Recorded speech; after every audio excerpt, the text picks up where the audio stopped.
So today on the Kreiger Project, I'm doing one of my favourite treatments that all my Beetles get, which is the removable rear apron or valance. Now, I have already made a video detailing all this about 5-6 years ago on the white one. So I'm not actually going full depth into this. It's mainly just the removal process. Everything was covered in that first video bar the actual removal process. So I'll add a link up here to anyone who hasn't actually seen it yet. But a few reasons for doing this. I like how much easier it makes the car to work on. Engine removal and muffler work is so much easier. But one of the main reasons of doing it on this car is we are putting a new apron on it. This one, yeah, it could be fixed. It's not in terrible condition. I've seen a lot worse repaired. We do have some rust issues with it. They all go in the seal channel. Nothing unusual there. Got two random odd-shaped holes cut for unknown reasons there. This car at one point, I suspect, has had a tow bar fitted to it.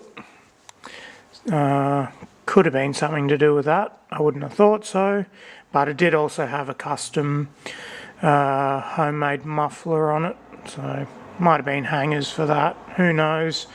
But it's coming off and being replaced with the later bulged out fuel injection style, but also have got a dent just there, as you can see. Got a bit of a minor one there. Not sure what's going on with the paint there. Kind of sweet patina, but whatever. Now, in the interest of keeping this video a bit shorter, what I've already done is engine is not in. This can't be done with the engine in. There's a lot of welds that need cutting on the inside of the engine bay, and I've removed the two fenders, which exposes the welded area.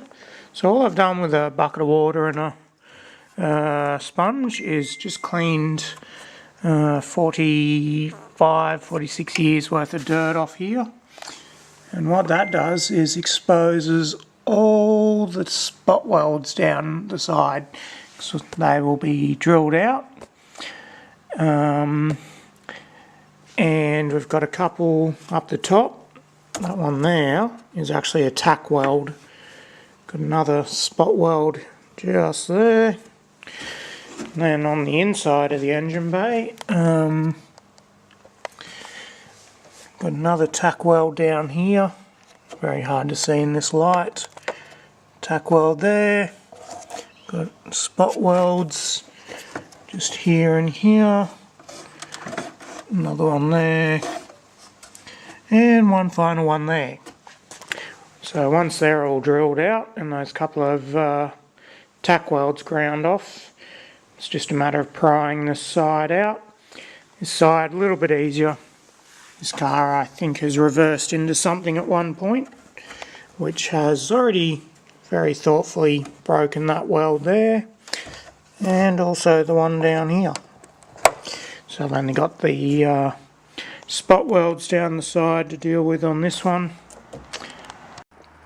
Now, most sane people doing this job would just go and get a spot weld removal bit for their drill. They're a purpose-made bit which makes this job very easy. It just drills through one skin without disturbing the one underneath, but that would be unlike me. I'm just using a regular drill bit. Whatever was in my drill looks to be about 5mm.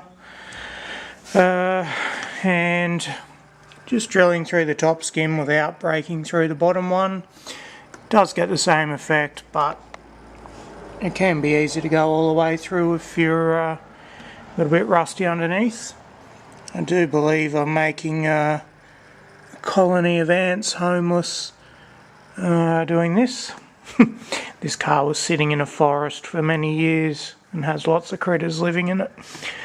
Alright, so got them all drilled out on the outside. Got that one just there. And all these ones. So all that's left now is that tack weld just there. And this one here needs some very delicate cutting with a grinder. Only need to cut through there. You can see on this one where it's already broken, that's all it needs cutting through. Now that that weld there is cut through, and that one down there, now comes the fun part. I can just imagine all the professional panel beaters at home cringing at this, but this apron is not being saved, so I'm not terribly concerned about damaging it. It's just a matter of starting at one edge with favourite chisel. Just tap it with a hammer under till all these spot welds let go completely. Just start at one end and work up.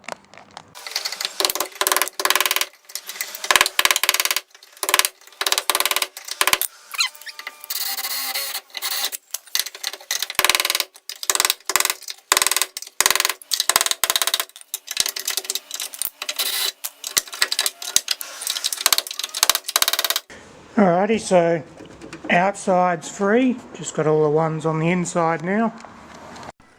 And after much cursing, swearing, drilling, grinding, etc. on the other side, it's finally free. So the other thing I forgot to mention I did was cut through the rubber seal just there, and obviously the deck lid seal. So with some jiggling, off it comes.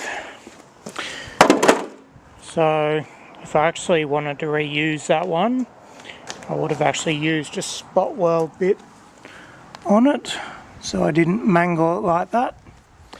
But as it's getting replaced, 0 fucks given. Anyway, got a few holes where I went all the way through wrestling with spot welds. They'll just be welded up when I do the rest of the bodywork. But now that's good to put the engine in. And once it's refitted, nothing looks any different unless you study very closely. You can see the welds on the side were cut out. There's a few different methods you can do for reattaching. I generally don't do anything. I've always found the two fender bolts there and there. Once they're tightened up, that clamps it very firmly in place. But you can weld washers to it so the fender bolts pass through that. I've always found it unnecessary though. Just don't go using ugly clips. Alright guys, thanks for watching.